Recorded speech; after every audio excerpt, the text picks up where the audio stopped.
بازی کو نمیره گپ را قبول نمیکنه. این باز خداوند قربان خدا شم، یک بنده خدا میگه که دیگه بنده بس نکن. بگذارین که تلفن بگیریم. بله برای که خدا میخواد که صلح باشه.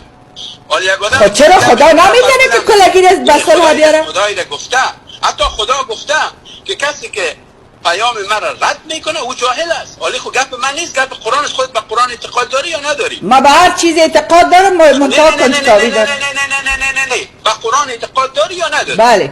خلاص وقتی که داری قرآن میگه کسی که جاهل است سلام بس تیر شو. این خب گپ من نیست. اوکی. این گپ خود قرآن است. اوکی. که به جاهل سلام بس تیر شو. های باشین که امیگرین جواب بدیم که بیننده ما بسیار دیر است که برای خط هستن. بیننده عزیز برای خط هستین، خواهش میکنم بفرمایید. سجاد جان درود بر شما میفرستم. قاسم انام. سلام آقای انام، چی حال دارین؟ خوب هستین؟ قاسم جان انام خودت یکی از مخالفین سرسخت اسلام هستی. من هیچ کت خودت گپ ندارم. من هیچ کت خودت گپ ندارم برای اینکه خودت ما را توهین میکنی، خودت ما را اهانت میکنی، خودت ما را پلر گفتم عموما میکاره به مقابل خود نکنی. لطفاً گوشه کبان. من هیچ کس خودت گپ از خودت به اسلام اعتقاد نداری. من کسی به اسلام اعتقاد ندارم. من هیچ کس گپ نمیذارم. خب مگر دکتر صاحب شما خب اگر کسی به اسلام در از این مردم موقف خود بفهمونم که شما مخالف اسلام هستین، مخالف پیغمبر هستین، این حقتان است. اما ای که بیایی تو دین مرا توهین کنی و دین مرا زیر سوال کنی، من بس توی حق نمیتونم. خلاص یعنی این موقف من است. خب بگذارین دکتر صاحب که چی میگه آقای انام؟ من نمیخوایم که بشنوم که چی میگه. برای اینکه یک کافر است و قرآن برای بر ما اجازه نمیده که من کسی گپ بزنم. خلاص من هیچ جواب به سوال خود بکنم، من جوابشو نمیدم. خلاص اشخاص مثل قاسم انام اینا باشین کمی دکتر صاحب یک دقیقه صبر. من نمیخوایم که بشنوم گپش. برای اینکه این اشخاص خائن دین هستن. وقتی که خائن دین هستن اینا جاهل هستن. وقتی که جاهل هستن من گپ جاهل نمیشنوم. من از خود یک موقف دارم و من از موقف خود دفاع میکنم. دلشون که خوش میشن، دلشون خفه میشن. قاسم جان ببخشید که دکتر صاحب عصبی میشه و عصبی من عصبی نمیشم. من بسیار جدی هستم. من هیچ نمیخوایم که میگه که تو را بشنوم. خلاص من هیچ نمیخوایم که نمیگه تو را قاسم انام بشنوم. من هیچ نمیخوایم که گپ بشنوم. وقت سجاد جانم گذاری نکن و خدا رو گذاری. من هیچ گپ تو را نمیشنوم. قاسم جان با معذرت دکتر صاحب نمیخواد بشنوه، به خاطر فایده نداره دیگه. با معذرت خلاص من هیچ نمیشنوم گپ. هر کی میگی بودو قاسم جان صدایتان بسیار جر است، با معذرت خطم میکنم.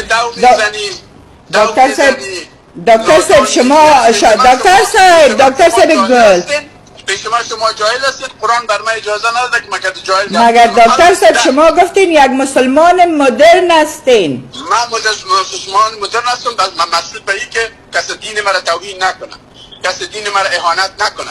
اینا اما اگر یک آدم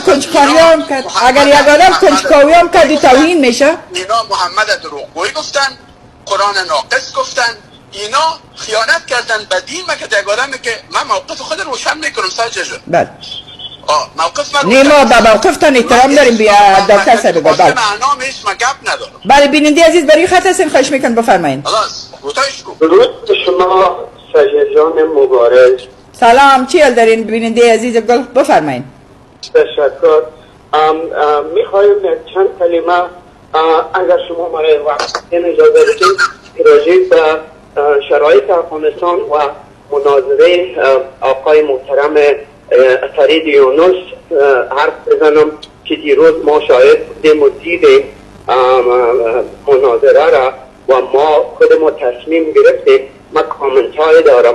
آقای محترم فرید یونس از خود یک دین مدرن فکر کنم به منفعت خود ساخته. ما سراغ همچون دین نداره در هیچ مملکت و هیچ جایه و کسش رفت همامیانه که برای تو با شما سوالتان از دکتر صاحب خواهش میکنم اگر بکنید. نه عزیز من سوال از آقای دکتر صاحب ندارم. ما ایره میخوایم بگویم اگر دکتر آدم با شخصیت و با شرف میبود.